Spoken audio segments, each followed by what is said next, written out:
Jusqu'à présent, quand on me parlait de la Tunisie, je pensais à djerba, aux dattes et au jasmin. Mais j'étais loin d'imaginer que la Tunisie était un nid à entrepreneurs. Tout changea récemment dans ma vie après avoir rencontré Yasmine à Vivatech, à Paris, en juin. Yasmine travaille pour Innovi, un projet financé par l'Union européenne et mis en œuvre par Expertise France en Tunisie.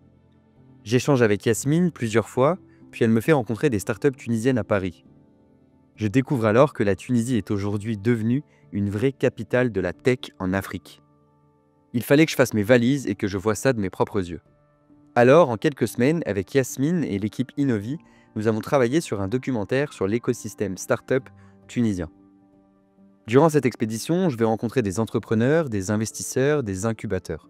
Je vais chercher à comprendre comment la Tunisie est devenue une terre de start-up et que font ces gens qui innovent au quotidien. La Tunisie, capitale africaine de la tech, ça commence maintenant.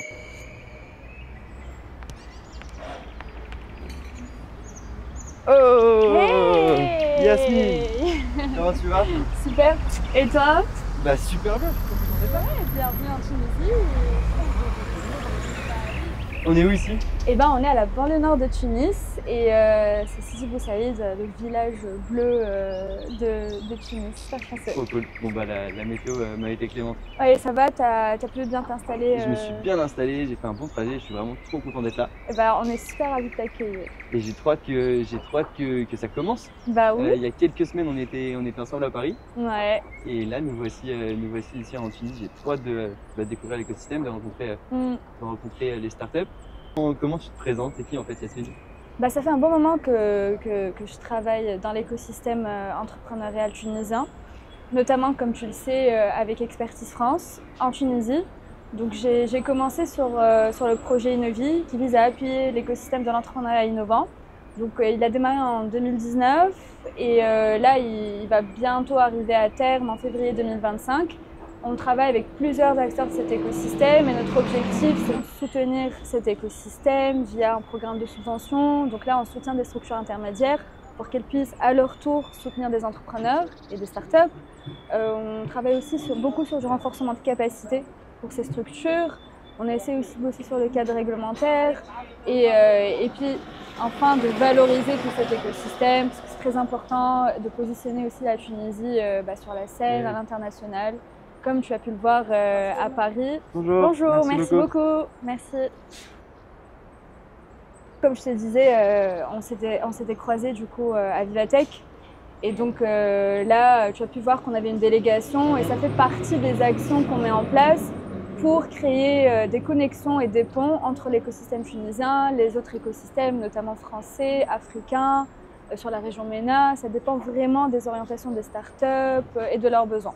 Donc voilà un petit peu pour résumer ce que je fais et on travaille aussi sur d'autres sujets sur Expertise France. J'ai une surprise pour toi. Oh. Je prends mon téléphone comme tu peux le constater parce que la personne que je vais appeler tout de suite, là tu as pu la rencontrer à Paris, Okay. le rencontrer en l'occurrence. Et d'ailleurs je vais l'appeler et tu vas voir qui c'est. Oh, salut Elise. Bonjour. Comment ça va? Alors, il est bon le café à Sidi Bou ou pas? Là je suis sur un jus de pomme mais il est très très bon ouais. Ouais, comme on dit en tunisien, Saha. Sarah, comment tu vas? Ça va, alors t'es où? Je t'attends. Ah mais je vais pouvoir essayer le scooter là? Bah, bien sûr. Incroyable, t'es dispo maintenant? Il te réclame même. Parfait. Bon on peut y aller maintenant? Bah let's go. Enis, on compte sur toi. Ok bah c'est parti, je peux y aller? Yalla, let's go. Trop bien. À tout de suite Super. Ennis, j'arrive. À toutes. À toute. Ciao, bye bye.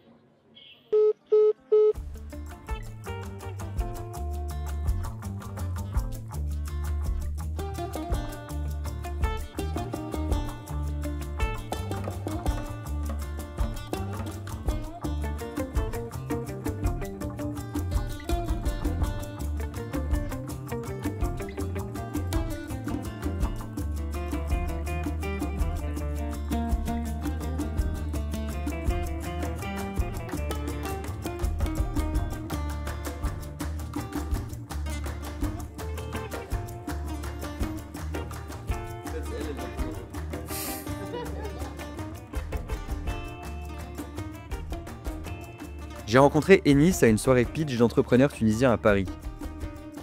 Et son invention, le Pixie Motor, m'avait marqué. Un scooter tunisien, style Tesla, porté par un couple d'entrepreneurs à l'ambition démesurée. J'ai hâte d'en apprendre davantage sur cette start-up et d'enfin essayer ce scooter. Hello, Anis, ça va? ça va et toi? Bienvenue en Tunisie. Merci beaucoup, Allez, c'est trop cool de te voir. ouais, moi aussi. On est où là? On est à l'Innovation Center. Ouais. C'est où on est incubé et accéléré par Actia. Actia, c'est un équipementier automobile français. Ça fait 2 ans qu'on est accéléré ici et ça nous permet d'avoir accès à la R&D, d'améliorer le produit, de tout ça. Donc, c'est de profiter de leur expertise. Et C'est voilà. énorme ici. Ouais, c'est un peu à l'américaine. Ah bah ouais, Bah oui, hein. carrément. Ah oui. C'est pour faciliter les interactions et avoir accès à tout le monde tout le temps. Voilà, c'est ça. On va faire un petit tour. Ok. On a un peu colonisé la partie Ah droite. ouais, si vous êtes 7, vous avez Ouais, quasiment entière. exactement. Donc là, c'est l'équipe Pixie. Ok. Là, c'est la 3e et dernière itération de notre scooter Shadow, qui est nicknamé en Tunisie la Tesla des scooters. Ouais. On verra pourquoi. C'est comme ça que j'ai entendu parler de toi pour la première fois, c'était le mec Exactement. qui fait le scooter Tesla. Exactement. Donc, si tu peux voir ici, ici, c'était pas trop Tesla. C'était un peu une Lada. Donc, c'était des versions un peu des itérations. Là, on est à la 3e itération du proto. Aujourd'hui, nous sommes dans une phase de pré-série et d'homologation certification. Ça sera un des rares scooters qui se fabrique en Afrique et qui aura l'homologation CE et EEC. On va le faire à l'UTAC à Paris. Donc, ça, c'est très important. Il est inventé et conçu. Il est 100% inventé et conçu ici. On est parti d'une page blanche. On est un peu fou, mais bon. Ça a l'air un peu fou, toi. Oui, donc on est parti d'une page blanche. On a créé le châssis, nos câblages, nos cartes électroniques, notre software. Bien sûr, il y aura des composants qu'on a déjà achetés, mais on a une intégration de presque 70% équipe Pixie. Donc voilà. Donc là, je vais te faire découvrir un peu notre modèle. C'est comme je pitch toujours, en termes de scooter, on ne réinvente pas la roue. Le scooter existe, il n'y a rien de spécial, c'est 2 roues avec une batterie amovible. D'accord, on offre une autonomie un peu plus grande que la concurrence. Genre combien? 120 km par charge. Et on a plus que ça. Nous, notre plus, c'est dans tout ce qui est partie intelligence. Donc, je te fais un petit tour sur l'écran pour voir ce qu'on a. Donc là, on a la charge, la situation de la charge. Ici, on a l'autonomie. Là, on est en position parking. On est en mode normal. Si on change, on est au mode sport. En mode sport, tu vas l'essayer, ça déchire. C'est comme la Tesla Plate, ça déchire. Et on a le mode éco, bien sûr. En fait, c'est un mode où le scooter nous permet de réduire notre vitesse et de consommer moins. Ok. Voilà, donc c'est ça. On fait un tour, là, on a la map, c'est la Terre, là. Donc, là, on peut voir notre position. Et on peut, ici, écrire où on veut aller, par exemple, l'Ariana. Et ça, c'est lié à un logiciel. Exactement, on l'a développé en interne ici. Ah, c'est vous, ok. Oui. Et après, tu enlèves ta batterie, tout simplement. Tu enlèves, c'est une batterie amovible. Hop, et tu la charges. Comme ton smartphone. Ouais. Tout simplement. En 3 heures. 3 heures. 3 heures. Ah ouais. En 2 heures, tu fais 80 km de charge. On a vraiment investi dans la qualité de batterie parce que c'est très important. Ouais, bah, Et surtout, les gens, ils sont réticents à acheter des scooters pour le temps de charge. bah, bien sûr. L'autonomie et le temps de Je charge. pensais que tu allais me dire une nuit, tu vois, mais non. Non, non, en 3 heures. Parce que déjà, il peut être pour les B2B, ils ne veulent pas attendre. C'est pour ça qu'on va faire la batterie swap en 5 secondes. Et aussi, il y a des gens qui travaillent avec, ça les arrange pas d'attendre 5 ou 6 heures. Ouais, Et sur le marché, il y a beaucoup de 5, 6 heures, 5 ouais, bah, heures. Voilà. ouais, une nuit, c'est ça. Voilà. Bon, je peux l'essayer ce scooter? Bien sûr, bien sûr. Il est tout à toi. Let's go.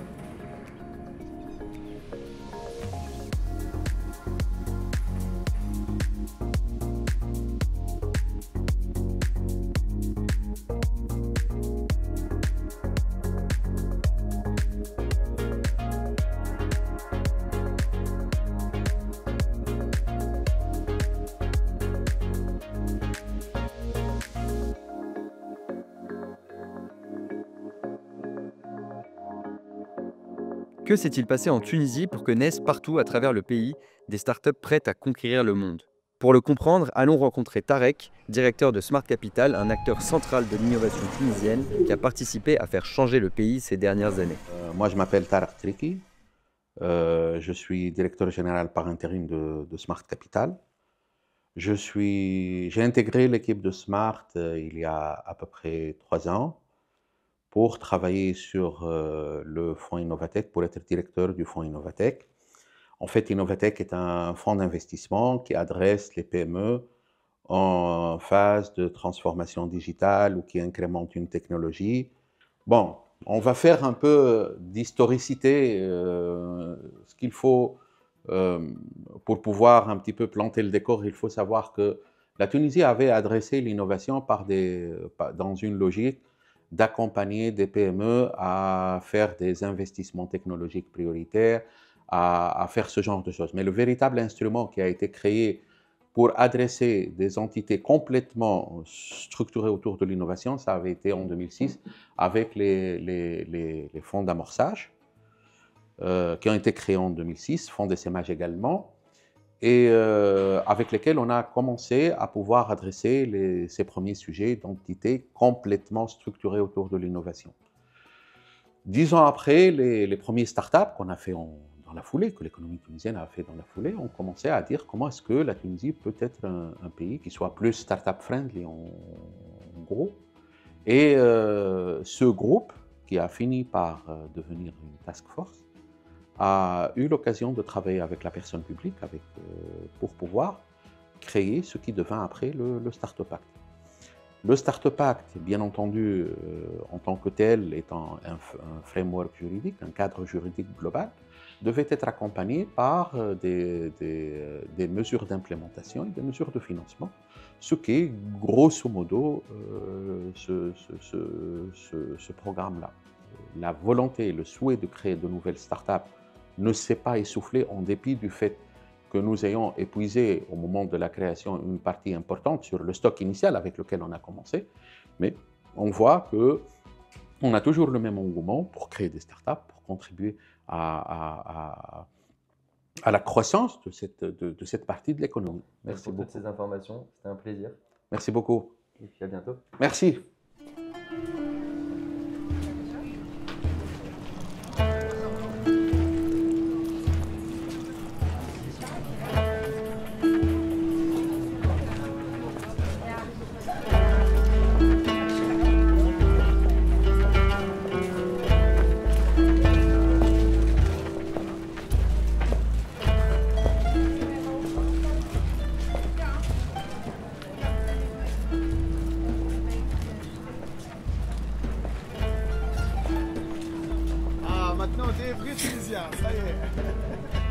Maintenant que l'on a appris comment l'écosystème tech s'était transformé, allons voir sur le terrain quels joyaux ont germé de cette révolution entrepreneuriale.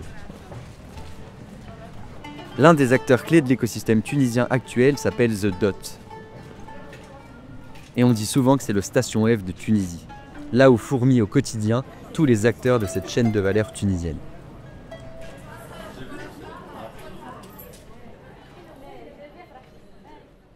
Hello Martin, ça va? Ça va et Tu vas toi? bien? Bah oui, je suis content de te voir. Bienvenue en Tunisie, bienvenue à Dodot. Merci beaucoup, je suis trop content de te rencontrer. Moi, de même. Et trop content d'être là. Ouais, bah, on va faire un petit tour à Dodot, ça t'arrange? Carrément. Oh non. Bonjour. Le fameux The Dot. Ah, le fameux Dodot. Alors, là, c'est l'entrée. Ouais. Qui est bienvenue à Dodot. Merci beaucoup. Alors, je te parle un peu de Dodot. Dodot, en fait, c'est le premier hub d'innovation en Tunisie. C'est un endroit qui réunit plusieurs acteurs de l'écosystème entrepreneurial. Et l'idée, c'est de pousser et de dynamiser un peu la dynamique qui a été créée avec le Startup Pack. Là, on a 4 partenaires. Ok. On est soutenu par le ministère de la Technologie, c'est en Tunisie. On est co-designé, co-créé et co-financé par l'Union européenne à travers Expertise France. Une fondation tunisienne qui s'appelle Fondation Tunisie pour le développement. Et vous faites tellement de choses ici, ça doit être un peu dur parfois à expliquer.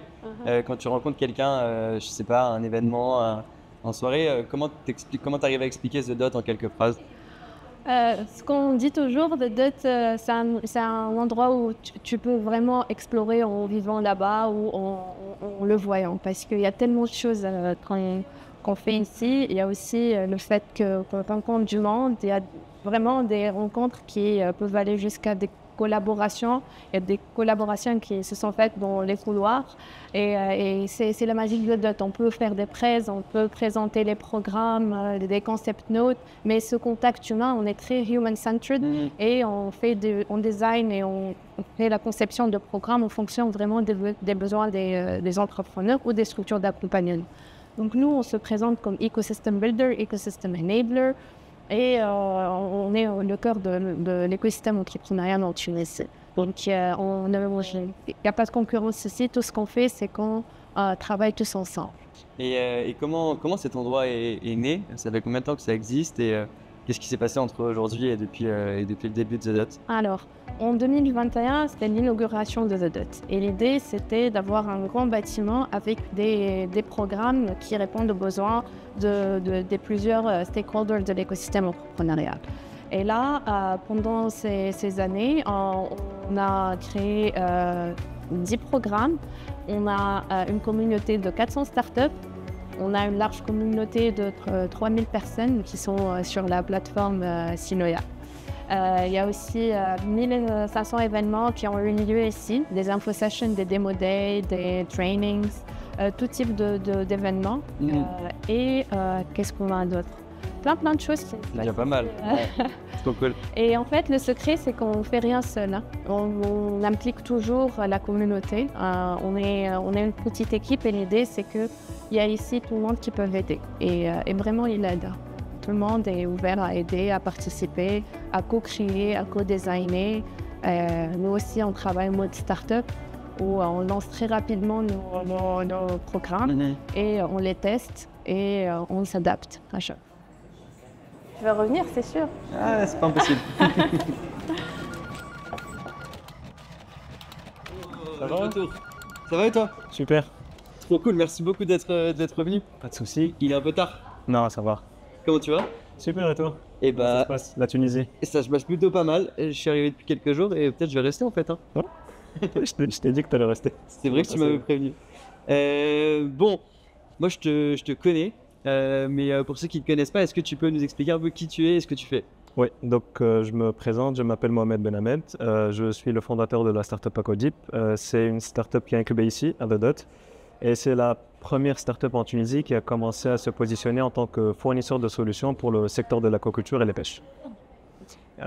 Principalement, on travaille sur des solutions de computer vision et de IA intégrées dans les bassins d'élevage. Et l'objectif derrière, c'est d'optimiser le process d'élevage des poissons. C'est principalement réduire les taux de mortalité, réduire la consommation d'aliments et d'oxygène et d'optimiser tout le process dès le jour où le petit œuf de poisson va éclore en larve jusqu'à ce qu'il sorte de l'écloserie de poisson. Comment on arrive dans les poissons? Bon, j'ai rien à voir avec le secteur de l'aquaculture, rien du tout. De base, je suis un ingénieur en informatique, spécialisé en IA et computer vision. Et pendant ma 3e année de fac, j'avais commencé à bosser sur un petit prototype. C'était juste un un petit bassin avec des pompes à eau, avec des capteurs de température et une petite caméra qui détectait les mouvements des poissons, donc c'était pas plus que ça.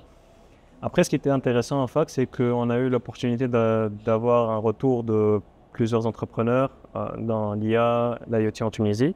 À chaque fois, il y avait le sujet qui retournait et il nous disait qu'il y a potentiellement des applications de ce que vous êtes en train de faire pour le secteur de l'aquaculture. On s'était dit que, bon, au bout de la troisième, quatrième fois, je pense qu'il faut creuser. Et c'est ce qu'on a essayé de faire le même été. Donc, on avait contacté des business angels en Tunisie. On a proposé le projet. Apparemment, c'était nul. Mais l'un d'entre eux, il nous a connecté avec une aquaculture en Tunisie qui venait d'être rachetée par un des plus gros groupes. Ok. On a fait plusieurs réunions avec l'équipe technique et ils nous ont pointé vers le besoin et c'était le comptage des petites larves de poissons. Donc on a commencé à travailler en R&D là-dessus. C'était catastrophique parce qu'on n'arrivait même pas à les voir à l'œil nu dans les bassins. Et donc l'idée c'était d'essayer de trouver un moyen de voir ce qu'il y avait sur le marché et d'essayer d'adapter pour le marché tunisien méditerranéen. Et ça, c'était. Ça a commencé comme ça. Ça a commencé à combien de temps? Concrètement, ça a commencé en Covid, donc 2019. Ok, pendant le Covid, vous avez commencé. Oui, donc pendant le Covid, quand on a eu le Covid, on a eu les cours qui étaient passés en ligne. Le matin, je dormais quand il y avait les cours en ligne. Et l'après-midi, je prenais la voiture, je passais à Sousse, c'est à 1h30 de route. Je prenais des échantillons, je prenais des photos, l'analyse. Je travaillais là-dessus toute la soirée jusqu'à 4h, 5h du matin. Le matin, je dors. Et que j'étais là. Les cours. Et rebelote. Ouais. Et après, j'ai suivi le projet, je l'ai fait pour mon projet de fin d'études. Ça s'est bien passé, on a eu de bons résultats, on a déposé des brevets et ça a commencé là-bas. Incroyable. Ouais. Et c'est quoi là, les prochaines grandes étapes pour Aquadip? Nous, bon, on va dire le désavantage, c'est que notre marché local est très petit. Oui. Donc il faut qu'à un moment donné, on sorte beaucoup plus rapidement. Donc on est en train de lever des fonds, on est en train de lever 1,2 million. On est en train de parler avec des fonds d'investissement, mais aussi des régions de France pour trouver, on va dire, l'écosystème idéal pour scale et to scale. Et donc, on fait les deux. On fait à la fois de la prospection commerciale à l'international. Donc là, on parle de France, Italie, Grèce, Espagne, aussi Arabie Saoudite, Norvège, un peu partout dans le monde. En fait, on a plein d'opportunités. Il y a des poissons. Mais aussi, on contacte des fonds d'investissement. Parce qu'on est en plein due diligence avec certains, on est en train de négocier avec d'autres. On essaie de voir le meilleur format. Incroyable. Ouais. Et qu'est-ce que tu fais ici à The Dot? Est-ce que tu peux nous expliquer un peu ce que c'est The Dot pour un entrepreneur? Donc, ce qu'on fait ici, donc on fait partie de la cohorte 4 ou 5, je sais pas. Donc, on fait tu dormais aussi quand on a donné le numéro de cohorte? Oui, donc je fais partie de la cohorte. Et au début, tous les programmes d'accompagnement, d'accélération, il y a toujours un passage obligatoire ici. Donc c'est là où les entrepreneurs ou les start-upers ils découvrent The Dot. De base, on avait un petit bureau à Tunis et un bureau à Sousse pour la R&D. Après, on s'était dit qu'on se sentait un tout petit peu trop déconnecté de l'écosystème tunisien. Donc, il y a plein d'opportunités qui nous passaient sur la tête. Donc, on s'était dit qu'il fallait qu'à un moment donné, on essaie d'intégrer de plus en plus l'écosystème. Et ici, je pense que c'est le centre, c'est la station F de la Tunisie. Incroyable. Et concrètement, en termes d'apport, de valeur de The Dot pour un entrepreneur, comment ça se concrétise? En fait, déjà le fait d'être entouré de personnes qui ont le même mode de fonctionnement, les mêmes pensées, les mêmes ambitions, c'est toujours important parce que un entrepreneur qui trouve des opportunités qui ne sont pas nécessairement alignées avec sa boîte ou autre, il peut passer l'opportunité à l'autre et on essaie de s'entraider. Donc ça, c'est le plus gros point parce qu'on peut s'aider d'un point de vue technique. Si moi, je ne sais pas faire quelque chose et l'autre, il sait le faire, on s'entraide. Il n'y a pas d'argent derrière, donc on essaie de se pousser vers le meilleur. Mais aussi le fait de trouver un endroit où il y a les SSO, donc les Startup Support Organizations, les fonds d'investissement, ça c'est super intéressant. Et en plus, le fait que c'est un environnement où il y a plein d'événements reliés à l'entrepreneuriat et aux startups qui se passent de jour en jour. Donc parfois, je passe le matin, je vais monter au premier étage pour mon bureau et je trouve qu'il y a un panel qui part de ça. Je prends une chaise et je rejoins. Et ça ouvre vraiment des opportunités énormes. Et typiquement, toi qui recherches actuellement des fonds, il y a des investisseurs qui viennent ici de temps en temps? Oui, il y a plein d'investisseurs qui viennent ici. Il y a récemment eu même des événements où il y a des investisseurs internationaux qui sont venus découvrir l'écosystème tunisien. Et ça, c'est super intéressant et on les retrouve ici. Donc moi, l'événement en question, j'ai pas pu y assister, ils n'étaient pas à Tunis. Mais ils étaient venus faire un tour à The Dot et j'ai pu en attraper 2 ou 3 et j'ai pu faire des one-to-one avec eux. Et là, on est en train de négocier. Incroyable. Comment tu as vu l'écosystème tunisien changer peut-être ces dernières années et qu'est-ce que tu as l'impression qui va se passer dans les années à venir en termes d'entrepreneuriat, d'innovation, de start-up? Je pense qu'on va dire l'écosystème tunisien, quand nous on a démarré à travailler en 2021, également on a créé la boîte et on a eu le Startup Act. Il était pas très mature, on commençait à comprendre ce que voulait dire une start-up, un fonds d'investissement, les levées de fonds, série A, pre-seed, seed, etc. C'est là où on commence à comprendre. Et là, je pense que de plus en plus, c'est un écosystème qui gagne en maturité. Et c'est comme une bulle en fait. Au début, on est tous ensemble, il n'y a que des boîtes, il n'y a que des investisseurs tunisiens ou des fonds d'investissement purement tunisiens.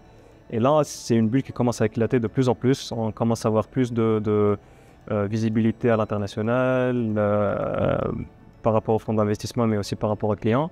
Et là, je pense que ça commence à prendre un peu plus de vitesse. Et ça fait du bien d'y être au bon moment.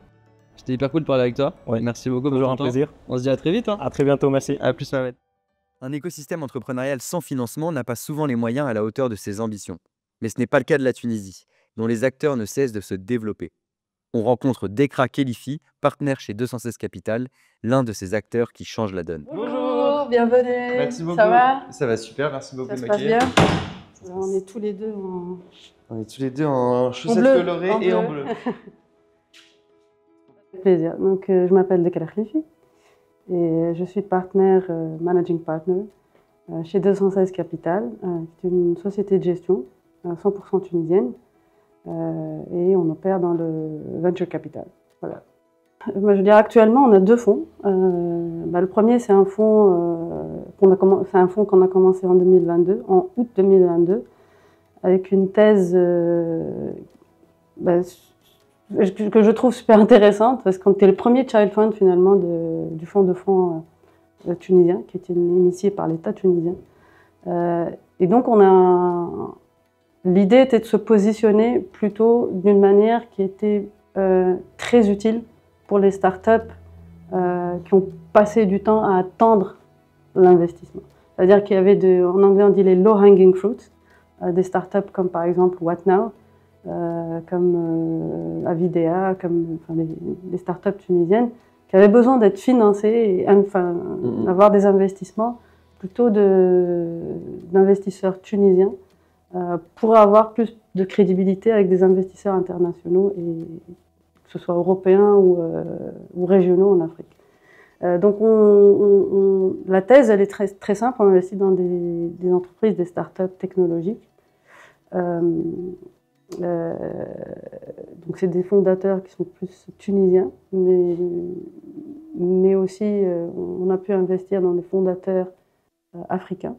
Je veux dire subsahariens, l'Afrique de l'Ouest plutôt. C'est plus des écosystèmes qu'on connaît et qu'on comprend. Et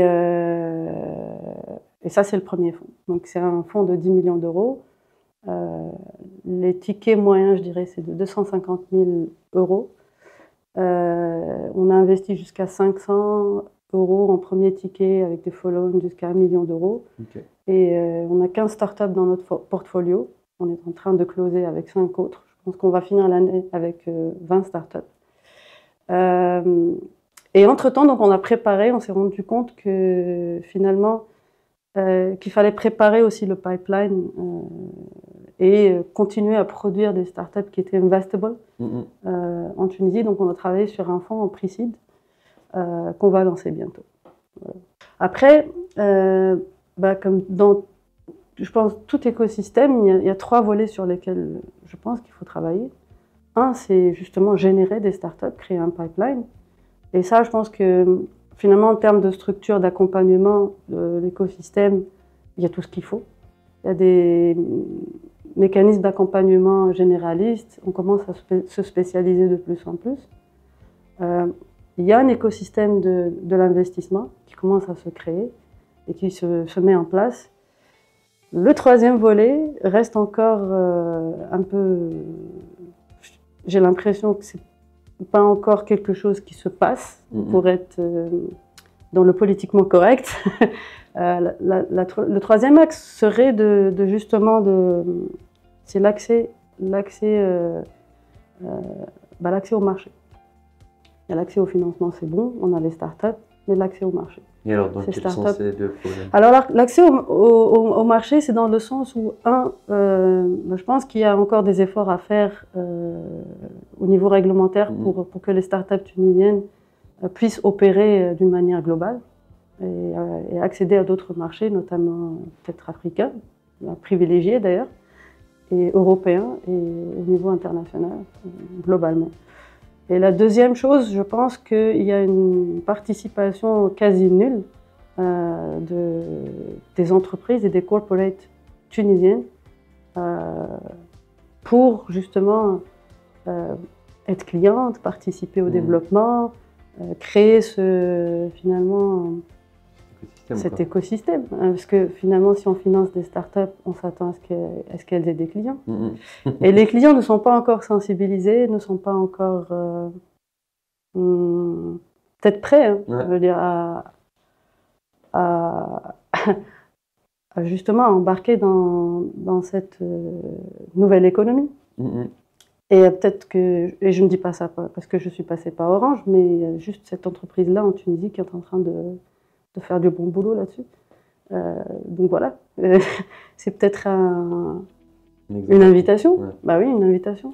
Je pense que la corporate innovation, c'est quelque chose qu'on doit considérer et qu'on doit mettre en place le plus rapidement possible. Parce que sans ça, il n'y aura pas d'écosystème. Que tu nous as parlé Surtout en Tunisie, on ne peut pas faire du B2C. On est tous très, très réalistes. C'est un pays de 12 millions d'habitants. Si on travaille sur un TAM, je dirais, un peu fou, on a les 10% de 1 million 200. Je veux dire, c'est juste pas recevable devant la cour. C'est pas un bon pitch. Donc oui, on fait plus des startups en tendance, elles ont compris, je pense, à faire plus du B2B, à être plutôt dans des produits technologiques, SaaS, très légers, très faciles à scaler, etc. Cette fameuse loi de change, elle doit changer. Tunis est clairement l'épicentre de cette vague entrepreneuriale. Mais est-ce que tout se passe vraiment uniquement dans la capitale? La réponse est non. Et nous allons le constater ensemble dès maintenant en prenant la route vers Nabeul à la rencontre de ceux qui font l'entrepreneuriat dans la région.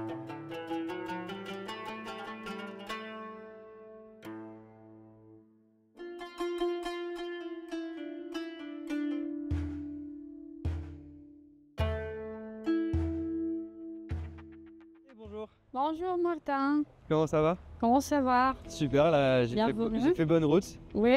Et il y avait de la pluie quand on est parti de Tunis et maintenant il y avait un petit peu de soleil. Et alors, bienvenue à Kourki. Merci beaucoup. On est où ici du coup? Vous êtes ici exactement à Dasha Ben Ferri. Donc on est près de toute commodité. Donc et c'est dans la région de Nabeul. Nabeul? Oui, c'est Nabeul. C'est Dasha Ben Ferri, Nabeul. Trop bien. Ouais. Et à Kourki. C'est ici? C'est ici, oui, c'est ici. Génial, on va pouvoir voir? Oui, bien sûr. Trop bien, je te suis. Alors ça fait combien de temps que ça existe ici? Alors ça a été depuis, on a commencé depuis 2016, décembre 2016, et bientôt on va fêter notre 8e anniversaire. Oh, joyeux anniversaire. Oui, et on a pendant l'année 2024, ça fait 2 semaines qu'on a déménagé pour ce nouveau local. Ah, c'est pour ça que ça sent presque la peinture. Oui, c'est voilà. Propre. Et nous voici chez Coworking. Oui, on est chez Coworking. Génial. Donc, c'est notre espace de coworking. Il y a combien de personnes qui travaillent ici au quotidien? Généralement, donc, on est dans l'ordre de 20 personnes maximum par jour. Ok. En tant que coworkers. Mais on a des entreprises qui ont déjà d'autres bureaux. D'accord. Des bureaux réservés pour les entreprises. Donc, on a parfois des formations. Donc, on a des salles de formation. Et il y en a ceux qui viennent pour faire quelques workshops, quelques événements. Alors, je suis Abdelkadi, je suis la cofondatrice de Coworking. Donc, à la base, en fait, je suis docteur en informatique et une enseignante universitaire. Donc, Coworking, en fait, c'était donc la première idée, c'était de Fedi. Donc, c'est mon co-founder. Donc, l'idée, c'est de monter un premier hub entrepreneurial dans la région du Gabon. Donc, Fedi l'a poussé qu'on pourrait faire quelque chose donc, dans la région du Gabon et principalement donc, rendre la région du Gabon un hub entrepreneurial, un hub d'innovation. Et on sort de tout ce qui est traditionnel, tout ce qui est Nabol, l'identité de Nabol, c'est principalement donc, tout ce qui est agriculture, tout ce qui est tourisme principalement. Mais là, on travaille sur d'autres domaines comme principalement l'IT, dont on travaille sur beaucoup d'autres thèmes qui ne sont pas vraiment, disons, l'identité de la région de Nep. À la base. À la base, oui, voilà, c'est à la base. Donc, l'idée, elle a commencé donc, en 2016 et on a lancé Coworki en décembre 2016.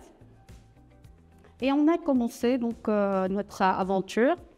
Donc, c'était ça. Donc, l'objectif, c'est de rendre cette région-là un hub d'innovation. Donc, sans oublier qu'on est la première structure à SSO qui a monté donc, un premier PPP en Tunisie. Donc, c'est le projet du Cameroun 9. Fondateur. Oui. Et donc, est-ce que tu peux nous réexpliquer Donc, Coworki, c'est un endroit pour faire naître et grandir des idées, que les gens puissent se retrouver, travailler, enregistrer. Et Gabon Innov, qu'est-ce que c'est alors? Alors, Gabon Innov, c'est un projet. C'était un projet, une initiative donc, dans la région du Gabon. Donc, oui. Donc, en fait, on fait partie d'une task force de l'API, l'APIA, Technopole Borsedreya et Coworki. Donc, Technopole Borsedreya et Coworki en tant que structure privée, l'APIA en tant que structure publique. Donc, l'idée, c'était principalement de travailler sur les priorités de la région et d'encourager les startups, les porteurs d'idées, donc de travailler sur ces problématiques, ces priorités, donc pour lancer leur startup. Donc la première collaboration entre nous quatre en tant que task force, c'était dans un premier cohorte. Donc on a lancé déjà un premier cohorte et à partir de ce cohorte, donc chaque structure, les participants de ce cohorte, ils ont bénéficié de l'expertise de chaque structure. Et on a réussi ce cohorte avec l'implication aussi du gouvernorat de Nabol, qu'on la remercie énormément pour tous les encouragements qu'elle nous a fait bénéficier à partir de ce projet-là. Un premier essai qui a réussi, collaboration publique-privée, et ça pourrait être dupliqué dans plusieurs régions de la Tunisie, tant qu'on a la volonté de faire la différence dans cette région, de travailler sur les problématiques de la région, de travailler sur les priorités de la région. Donc, si on est proche donc, de notre écosystème, qui est vraiment donc, tenu par plusieurs parties prenantes, et on réussit à faire cette synergie, et on réussit, par exemple, on a fait, par exemple, dans le projet Cameroun, on a fait beaucoup de réunions avec les entreprises, on a fait beaucoup de Open Innovation, de sessions d'Open Innovation pour voir les besoins et tout.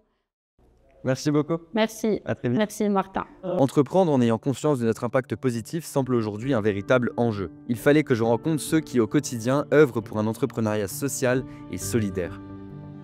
Ils s'appellent Enactus et on peut dire aisément que ce sont les champions du monde de leur domaine.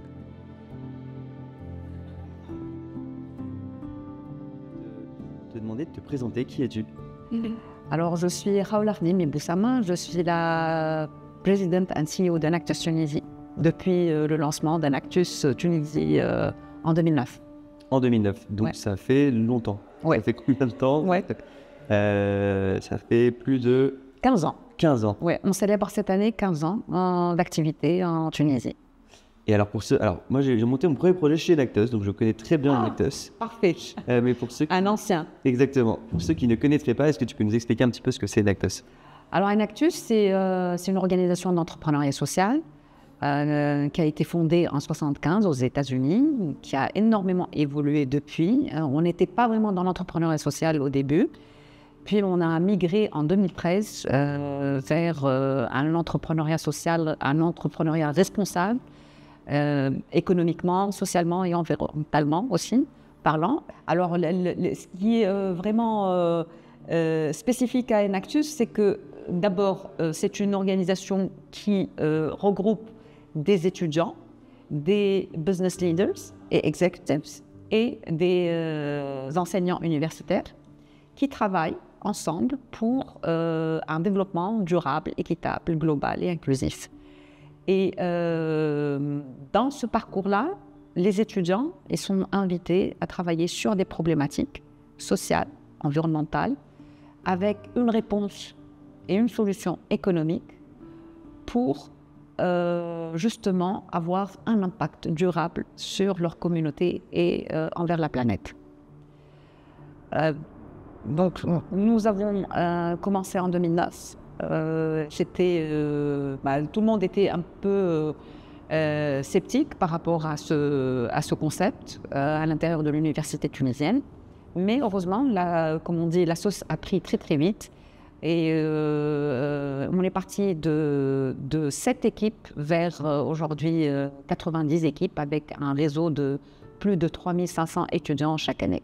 Enactus permet aux étudiants de se découvrir et de découvrir leur potentiel, de découvrir l'entrepreneuriat et d'aimer l'entrepreneuriat.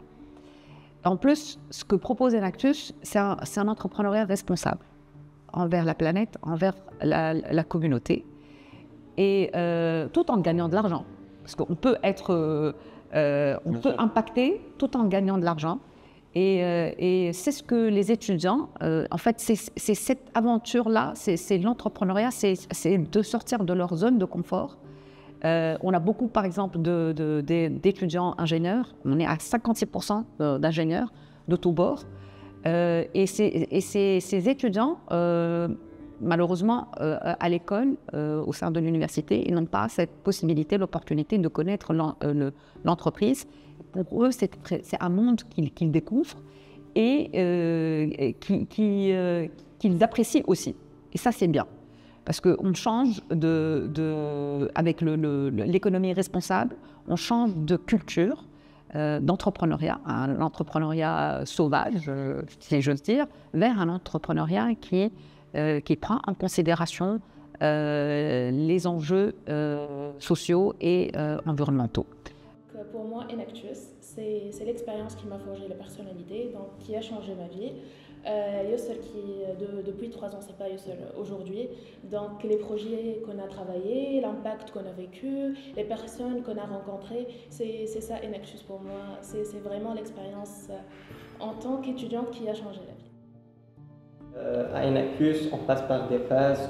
La phase de détection de la problématique, idéation et prototypage, etc., jusqu'à implémentation du projet. Pendant ce parcours, on est guidé par Enactus Tunisie et par nos programme managers. Donc, on développe des projets selon ces phases, en suivant des deadlines bien précis. Et c'est comme ça qu'on vient de continuer à travailler sur le projet et de développer les projets.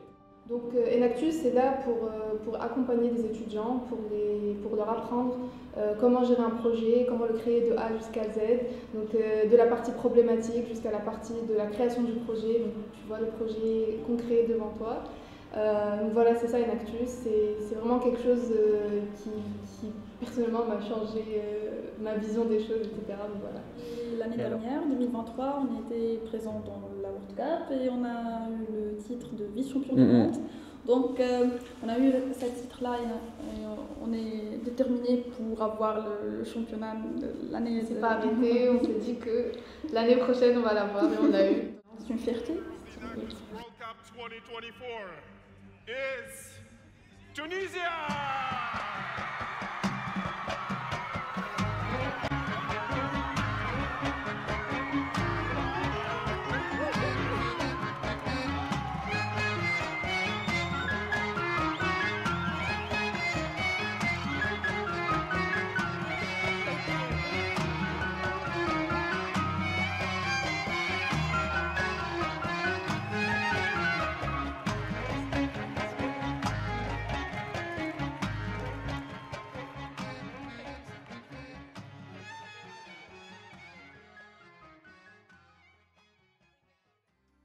Alors notre dernière rencontre tunisienne, elle est un peu spéciale.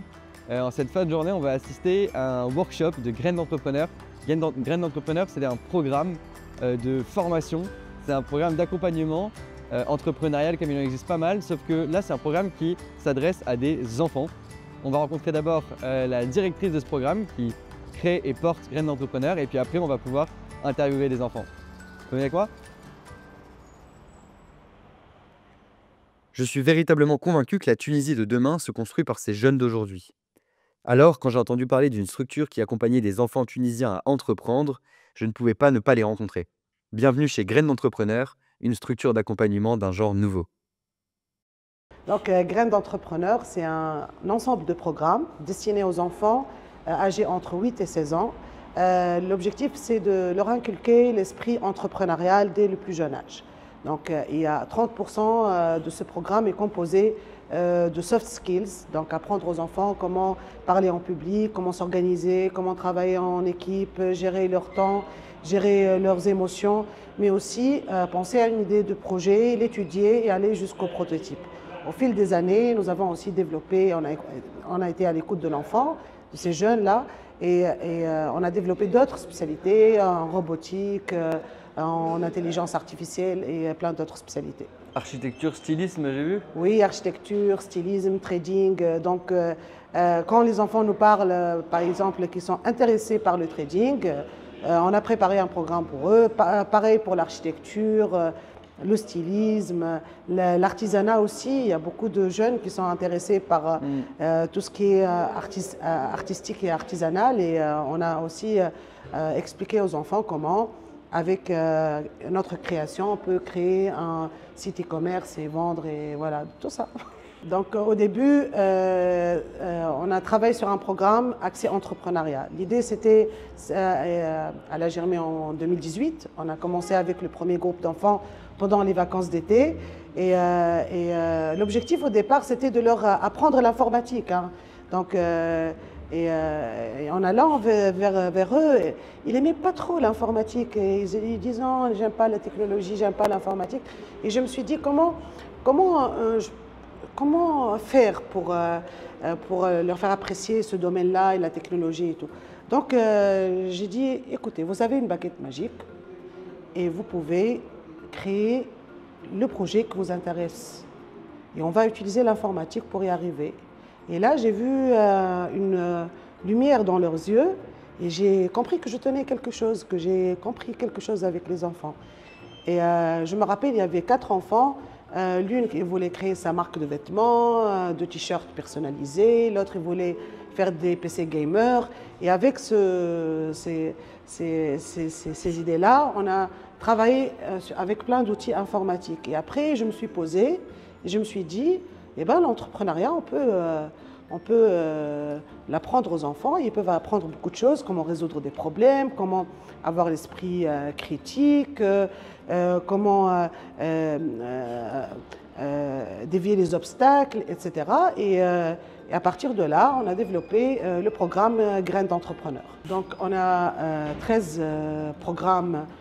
C'est des cycles courts qui s'appellent Graines de créatifs, comme l'architecture, le stylisme, le trading. C'est des cycles où le niveau est de 40 heures. Et on a le programme Accès Entrepreneuriat qui dure 3 années pour les 8-10 ans et 2 ans pour les 11-16 ans. Et depuis qu'on a commencé, on a impacté plus de 1000 enfants en entrepreneuriat et 2000 sur les autres spécialités. Nous partons vers un futur où il y a des défis écologiques, des défis économiques, des défis au niveau de la société, de la communauté dans laquelle on vit. Et il faut que ces enfants-là soient impactés, impliqués dès le plus jeune âge, penser à des solutions. Le monde, il va changer, ils doivent disposer des outils qu'il faut pour faire face à ce monde-là. Le premier impact, c'est la confiance en soi. Donc la première chose qu'on pourrait dire, parce que c'est un projet, quand on parle entrepreneuriat, c'est un projet, il faut avoir le souffle et attendre les retombées dans quelques années. Mais là, immédiatement, ce qu'on voit, c'est un impact sur la confiance en soi. Et quand on a confiance en ses idées, en son potentiel, on devient créatif, on va oser, on va faire des choses, on va innover. Et ça, on le voit maintenant. Et ils sont confiants, ils sauront s'adapter avec le milieu de travail. S'ils sont en entreprise, ils ont les outils pour exceller. S'ils vont créer une entreprise ou innover, ils ont les outils pour ça. Et surtout, ils vont avoir un impact sur leur société, sur leur entourage, parce qu'on leur apprend les objectifs de développement durable, on leur dit que maintenant on ne peut pas évoluer si on n'apporte pas de solutions aux problèmes qui nous entourent, et ils sont très impliqués et très sensibles à cet aspect-là de nos programmes, et il apporte vraiment des solutions innovantes. Et je pense c'est-à-dire, je dirais qu'on est en train de former les leaders de demain. Et il paraît que je vais avoir le droit d'interviewer quelques enfants. Oui. Donc on a des enfants qui suivent nos programmes tous les week-ends et pendant les vacances. Et vous pouvez parler poser des questions et voir le programme de l'autre côté, de côté user. Et là, ils vont arriver, ça va être mon première interview avec un enfant. Oui. J'ai hâte. Merci beaucoup merci. pour ça, merci pour l'opportunité et hâte de voir la suite pour Graines d'entrepreneurs. Merci à vous. Merci beaucoup.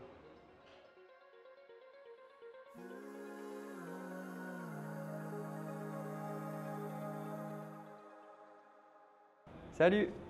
Bonjour. Est-ce que je peux te demander de te présenter, s'il te plaît? Je m'appelle Edna Farhat, j'ai 14 ans, je suis un entrepreneur et je suis élève en 4e année.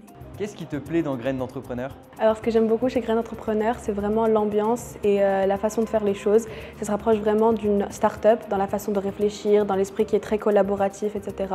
Et je trouve que c'est très intéressant et surtout c'est très honnête de nous apprendre à être entrepreneurs en nous montrant l'esprit d'une start-up et de nous montrer ce que c'est réellement que de l'être. Est-ce que tu es entrepreneur et si oui, depuis combien de temps?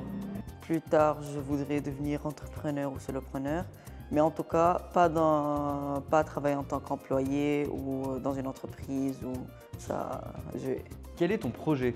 Mon idée de projet, c'est de faire une voiture qui collecte les bouteilles de plastique qui sont jetées dans les rues tunisiennes, car j'ai fait une recherche et j'ai trouvé 2,1 milliard litres de bouteilles qui sont jetées par terre. Est-ce que tu peux m'expliquer le projet sur lequel tu travailles actuellement? On va construire un robot qui surveille les rues à distance. Merci beaucoup pour ton temps, c'était un plaisir d'échanger avec toi et à très vite, bon courage pour ton projet. Au revoir.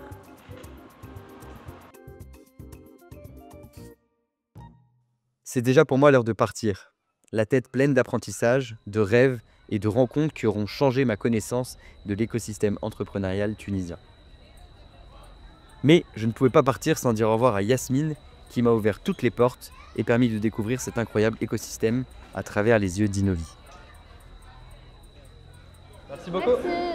Merci. Alors Martin, raconte-moi un peu la semaine, comment c'était? C'était juste incroyable, j'ai appris trop de trucs. Ouais.